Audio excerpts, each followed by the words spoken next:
President Obama digs in over his health care law, the continuing resolution, and the debt ceiling. Will House Republicans stand firm or buckle? This is Special Report.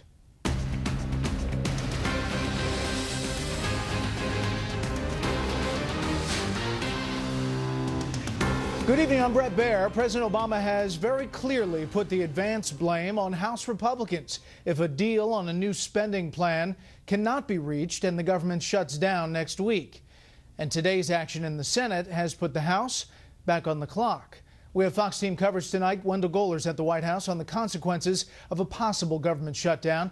Jim Angle here in our Washington bureau on perhaps the biggest unanswered question about Obamacare. But we begin again with Chief Congressional Correspondent Mike Emanuel at a very tense and divided Capitol. Good evening, Mike. Well, Brett, good evening. By a party line vote, the Senate has sent to the House a stopgap funding bill that also provides money for the president's health care law. I would ask my colleagues, before they vote yes on this important amendment, do you really want to be responsible for killing more jobs? The yeas are 54, the nays are 44. Democrats succeeded in placing Obamacare money back into the stopgap funding bill. Even before voting began, Texas conservative Ted Cruz looked ahead to the next confrontation. The good news is the process isn't over. It's going to go back to the House of Representatives. And I salute the House for having had the courage to stand up and fight and defund Obamacare. The Senate Majority Leader took aim at Cruz and his allies. These extremists are more interested in putting on a show, as one Republican colleague put it, than in legislating. Senate GOP Leader Mitch McConnell said all Republicans agree the health care law must go. It all adds up to just one thing: a law in trouble, a law that needs to be repealed.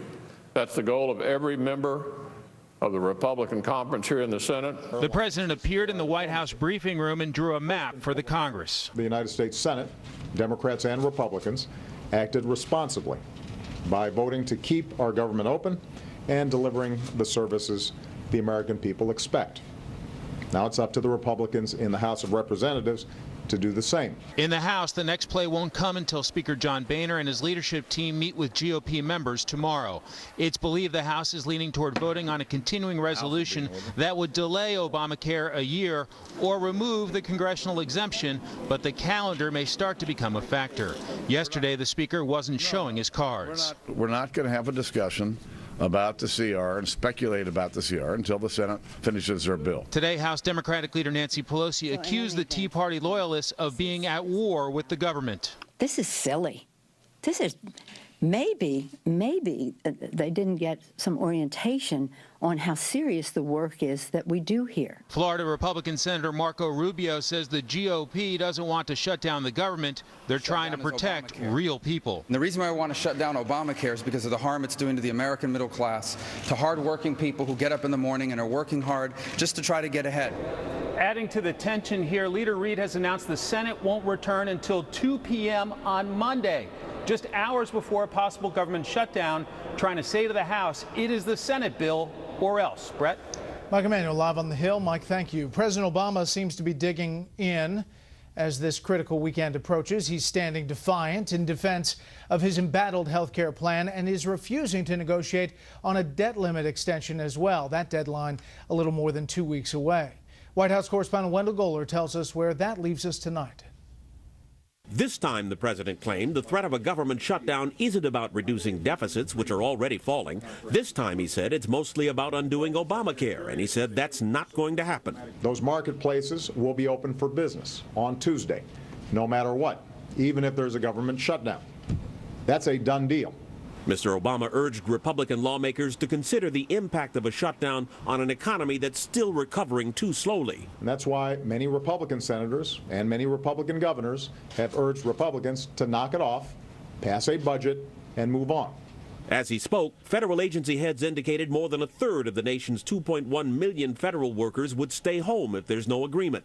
Combat troops would remain on duty, but training and maintenance would suffer, and civilian contractors already pinched by the so-called sequester would be hit again. Pentagon officials bristled at having to plan for what many see as Washington not doing its work. It has or will consume a lot of senior management attention, probably thousands of hours of employee time better spent on supporting national security. National parks across the country and national monuments here in Washington would close. Social Security and Medicare benefits would still go out, but applications for new benefits would be delayed. Meanwhile, with an animated offering on the internet, the White House launched the crucial sign-up phase of Obamacare's health insurance exchanges. Starting October 1st, you can go to healthcare.gov and use the new health insurance marketplace to see all of the health plans available in your area and sign up for the one that fits your needs and your budget. Actually, small business workers will have to send in their applications by mail for the first month or so, and the online Spanish language sign-ups also won't be ready next week. The president says these are startup glitches no one should be surprised at. But when you add the year-long waiver of the insurance mandate for big businesses and recent criticism by some union leaders, some Republican senators are urging the House not to compromise with the president. You know, when he's throwing around insults like irrational, like blackmail, you know, the first thing I thought listening to that is I wonder if he thinks James Hoffa, the president of the Teamsters, was irrational. Whether or not Congress avoids a government shutdown next week, the president warned lawmakers will have to extend the nation's debt ceiling by the middle of next month. Failing to do that, he said, would have a destabilizing effect on the world economy, and he warned lawmakers, don't fool with it. Brett? Wendell, a bit of history today and a big foreign policy move for President Obama. The American leader and Iran's president talked on the phone today, the first time for such communication between the two countries in more than 30 years. President Obama saying he believes he can deal with Hassan Rouhani over his country's nuclear ambitions. President Rouhani has indicated that Iran will never develop nuclear weapons. I've made clear that we respect the right of the Iranian people to access peaceful nuclear energy in the context of Iran meeting its obligations. So the test will be meaningful, transparent, and verifiable actions, which can also bring relief from the comprehensive international sanctions that are currently in place. And a tweet from President Rouhani's English language Twitter account following that phone call. In regards to nuclear issue with political will, there is a way to rapidly solve the matter. I express my gratitude for your hospitality and your phone call. Have a good day, Mr. President. He also tweeted that President Obama apologized for New York City's traffic while he was here. Not everyone was impressed with that phone call. Here's reaction from House Speaker John Boehner's communications director. POTUS negotiates with Iran, Putin, but not Congress. Hashtag shocking. Wendell, what's the White House take on all this tonight? Well, Jeff, I'm not sure whether it's more surprising the president talked with Hassan Rouhani or that the Iranian leader has a Twitter account. This was politically easier for Rouhani than to meet with the president at the UN General Assembly earlier this week. U.S. officials say the pictures of that could have been used by hardliners in Iran to undermine Rouhani's authority. It's important to understand that Rouhani seems to have the backing of the Ayatollah, who has taken a government panel that includes some hardliners kind of out of the process of negotiating over Iran's nuclear program. The foreign minister is now the chief negotiator. He reports directly to the Ayatollah. We'll see if that makes a difference, Brett. Wendell Goler live on the North Lawn. Wendell, thank you. More on the lack of negotiation with Congress a little bit later with panel. Meanwhile, as we first reported by the Wall Street Journal, Iran is escalating its cyber war with the U.S., hacking unclassified Navy computers in recent weeks. The attacks were staged by hackers working directly for Iran's government, according to the article, and for a group acting with its approval. One of the things that really rankles Obamacare opponents is that not everyone is required to be a part of it. Chief National Correspondent Jim Angle has that part of the story tonight. Many lawmakers have been asking a pointed question about Obamacare. Why aren't administration officials in it?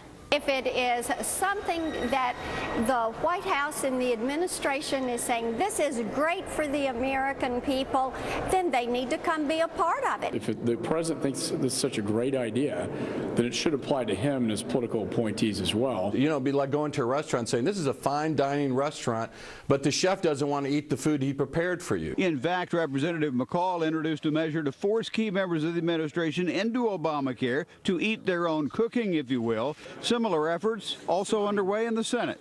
I consider this almost the first rule of democracy. Any law that is passed on a nation, America, folks who pass that law, folks here in Washington, should be subject to the same thing. During the original debate over Obamacare, Senator Charles Grassley inserted an amendment to make all members of Congress participate in Obamacare, so that's not an issue. And some administration officials, including the Health and Human Services Secretary, agree in principle they should be part of it too. I have no problem with the bill at all. But in August, the administration ruled members of Congress and their staff could keep the 72% subsidy they get under the federal health plan and take it with them to the Obamacare exchanges. Though many staffers need the subsidies, lawmakers argue the administration had no legal authority to offer them to Congress. Why is this president carving out an exception that doesn't exist in the law and only make members of Congress and their staff the beneficiaries of it? As far as I'm concerned, that's just made up out of thin air. A lot of conservatives rightly get upset when the Obama administration does that by administrative fiat. Democrat Sandra Levin, though, defends staffers who have modest incomes. Look, I think staff people should have access to health care like everybody else who works. One lawmaker concedes it'll be hard, but necessary. It is a very painful thing for us to do, but it is the right thing for us to do. There are plenty of other issues about Obamacare ahead of this one, of course, but there's no way, Brett, that Republicans are going to drop the fairness issue. Brett? All right, Jim, thank you. The Dow lost 70 today. The S&P 500 dropped 7. The Nasdaq gave back 6. For the week, the Dow was down 1.25%. The S&P 500 was a little off, over 1. The Nasdaq was up 0.18. Up next, the president touts what the administration sees as another potential breakthrough regarding Syria. First, here's what some of our Fox affiliates across the country are covering tonight. WFXT in Boston with 3 Good Samaritans who pulled a man from the subway tracks. He said he'd had a couple of drinks to celebrate passing his medical boards.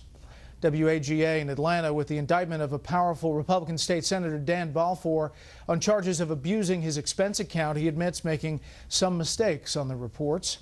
And this is a live look at Greensboro, North Carolina from WGHP. The big story there tonight is the state's program assisting disabled people in hunting deer. That's tonight's live look outside the Beltway from Special Report. We'll be right back.